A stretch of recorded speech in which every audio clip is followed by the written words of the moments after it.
Hello everyone, welcome to my another video. আশা করি তোমরা সবাই অনেক ভালো আছো আর আমিও অনেক ভালো আছি। তাই সেদিন ঘুরতে চলে গিয়েছি খোরপাক্কান বিচে।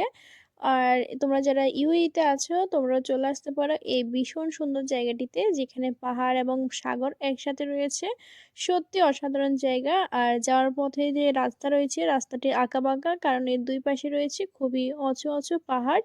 দেখতে ভীষণ সুন্দর দেখাচ্ছিল, মনে হচ্ছে প্রাকৃতিক সৌন্দর্য সব এইখানে, কারণ এইখানে রাস্তার দুই পাশে সবই পাহাড় ছিল, অন্য কোনো কিছুই নেই। আর আকাশগুলো মনে হচ্ছে পাহাড়ের সাথে লেগে যাচ্ছে একেবারে নিচে। সত্যি অসাধারণ দৃশ্য ছিল খুবই। এই আঁকাবাঁকা রাস্তা দেখতে দেখতে আমরা ফাইনালি চলে আসি খোরপাক্কান বিচে। আজকে কিন্তু আমরা দুইটি জায়গায় যাব, খোরপাক্কান বিচ আর হচ্ছে ফুজাইরা বিচে। তোমরা পুরো ভিডিওটি দেখতে থাকো। ফাইনালি আমরা চলে আসি একসাথে, যেখানে সাগর এবং পাহাড় রয়েছে সেই জায়গায়। আর এখানে রয়েছে একদল কাক। ভীষণ সুন্দর জায়গাটি, পানিগুলো ছিল পুরো নীল, দেখতে ভীষণ সুন্দর দেখা যাচ্ছিল। আমরা সবাই সেখানে অনেকক্ষণ ঘুরেছি আর চারপাশের ভিউটা তো জাস্ট অসাধারণ ছিল। এখানে এসে আমরা একটা কিছু মিস করে ফেলেছি, সেটি হচ্ছে আমার পিছনে যে ঝর্ণা দেখা যাচ্ছে ওইটি। আসলে পাহাড়ের উপর থেকে পানি পড়ছে এরকম একটা ভিউ ছিল ওখানে।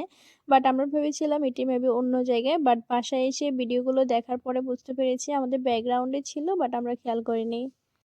তারপরে আমরা সেখানে খাবার খুঁজতে থাকি, কোথায় ইন্ডিয়ান খাবারগুলো আছে, কারণ তখন বিকেল হয়ে গিয়েছিল। বাট আশেপাশে তেমন কোনো হোটেল ছিল না, ছিল বাট অন্যান্য কান্ট্রির খাবারগুলো বেশি ছিল। দেন ফাইনালি আমরা আমাদের কান্ট্রির খাবার পেয়ে যাই। দেন খাবার খেয়ে আমরা আবার বের হই। খাবার খেয়ে বের হতে হতে কিন্তু এখানে অলমোস্ট সন্ধ্যা হয়ে গিয়েছিল। আর সন্ধ্যার সময় কিন্তু এখানে পুরো ভিউটাই চেঞ্জ হয়ে গিয়েছে, তোমরা ভিডিওতে দেখতে পাচ্ছ। তারপর এখানে সামনে একটি মেলা হচ্ছিল, আমরা সেখানে চলে যাই। গিয়ে দেখি যে সেখানে লোকাল আরবিদের মানুষই ছিল বেশি, আর এখানে কিছু ওল্ড ভার্সনের গাড়ি ছিল ওদের। তারপরে আমরা সেখানে কিছু ঘোরাঘুরি করে আবার চলে আসি কিন্তু ফুজেরা পার্কে। ফুজেরা পার্কে আস্তে আস্তে যেহেতু রাত হয়ে গিয়েছে, তাই তেমন কিছু বোঝা যাচ্ছে না, যেমন সাগরের ঢেউ বা কোনো কিছু বোঝা যাচ্ছিল না। যদি এগুলো প্রথমে দেখেছি, বাট এখানে একটি পার্ক রয়েছে, পার্কটি কিন্তু ভীষণ সুন্দর ছিল আর সুন্দর করে ডেকোরেটও করা হয়েছে।